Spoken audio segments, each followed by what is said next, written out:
अपनी लड़कियों को सुरक्षित रखो, अपनी लड़कियों को संस्कारित करो। जो सन्यासी होगा वो नफरत की बात नहीं करेगा, और जो नफरत की बात करेगा वो सन्यासी नहीं हो सकता।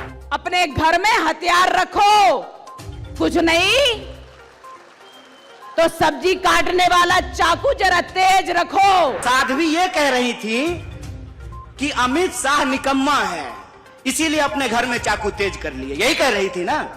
जब हमारा सब्जी अच्छे से कटेगी तो निश्चित रूप से दुश्मनों के मुंह भी और सिर भी अच्छे से कटेंगे। आप इस देश के बहुसंख्यकों को डरा रहे हैं और आप ये बता रहे हैं कि जय शाह का पप्पा किसी काम का नहीं है, इसीलिए अपने घर में चाकू तेज कर लीजिए। अगर हमारे देश में हमारे घर में घुस करके कोई आता है, आक्रमण करता है, तो आक्रमण का उत्तर देना भी हमारा कर्तव्य है। और यदि हमारी मान मर्यादा पर कोई आक्रमण करता है तो उसका जवाब भी देना हमारा अधिकार है। हम ही लोग चाकू तेज कर लें तो आप लोग क्या कीजिएगा? उत्तर प्रदेश पुलिस की तरह मुंह से ही ठाई ठाई कीजिएगा। अपनी लड़कियों को सुरक्षित रखो, अपनी लड़कियों को संस्कारित करो, अपने घर में हथियार रखो, कुछ नहीं तो सब्जी काटने वाला चाकू जरा तेज रखो। स्पष्ट बोल रही हूं,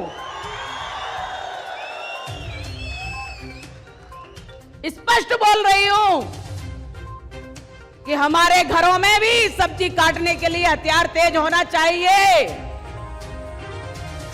उन्होंने चाकू से हमारे हर्षा को गोदा था, उन्होंने चाकू से हमारे वीरों को, हिंदू वीरों को, बजरंग दल के कार्यकर्ता, भाजपा के कार्यकर्ता, युवा मोर्चा के कार्यकर्ताओं को गोदा है, काटा है। तो हम भी सब्जी काटने वाले चाकुओं को जरा तेज रख लें, पता नहीं कब कैसा मौका आए। तो जब हमारा सब्जी अच्छे से कटेगी तो निश्चित रूप से दुश्मनों के मुंह भी और सिर भी अच्छे से कटेंगे। और आत्मरक्षा का तो सबको अधिकार है, आत्मरक्षा का तो सबको अधिकार है। अगर हमारे देश में, हमारे घर में घुस करके कोई आता है, आक्रमण करता है, तो आक्रमण का उत्तर देना भी हमारा कर्तव्य है। और यदि हमारी मान मर्यादा पर कोई आक्रमण करता है तो उसका जवाब भी देना हमारा अधिकार है।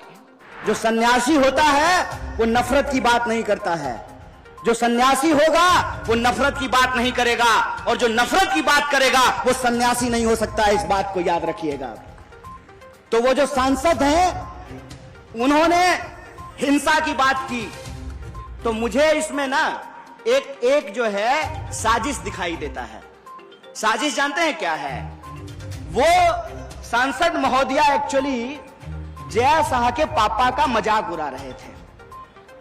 जय शाह के पापा का मजाक कैसे उड़ा रहे थे? देश का गृह मंत्री कौन है? अमित शाह है ना। तो कानून व्यवस्था का पालन करना किसका काम है? अमित शाह का। तो साध्वी ये कह रही थी कि अमित शाह निकम्मा है, इसीलिए अपने घर में चाकू तेज कर लिए, यही कह रही थी ना। उस बयान का यह भी मतलब तो निकाला जा सकता है कि आप इस देश के बहुसंख्यकों को डरा रहे हैं और आप ये बता रहे हैं कि जय शाह का पप्पा किसी काम का नहीं है, इसीलिए अपने घर में चाकू तेज कर लीजिए। यह बात आपको ठीक लगती है? यहां पुलिस के लोग वर्दी पहन करके खड़े हैं, क्या मैडम हम ही लोग चाकू तेज कर लें तो आप लोग क्या कीजिएगा? उत्तर प्रदेश पुलिस की तरह मुंह से ही ठाई ठाई कीजिएगा? क्या कीजिएगा बताइए? बताइए इस देश की सिक्योरिटी फोर्सेज क्या करेगी? बताइए इस देश की पुलिस क्या करेगी? बताइए इस देश की न्यायपालिका क्या करेगी? बताइए इस देश की अदालतों में क्या होगा? बताइए इस देश में कानून व्यवस्था का क्या होगा? अगर हमको अपने घर में चाकू तेज करना है तो फिर गृह मंत्री किस लिए? अपने बेटा को बीसीसीआई का सेक्रेटरी बनाने के लिए? किस लिए है गृह मंत्री? किस लिए है रक्षा मंत्री? इस सवाल को अपने मन में पूछिए, और इस सवाल को जब आप अपने मन में पूछेंगे तब आपको समझ में आएगा कि ये नफरत की भाषा क्यों बोली जाती है। ये नफरत की भाषा इसलिए बोली जाती है ताकि हम आपस में लड़ने लगें।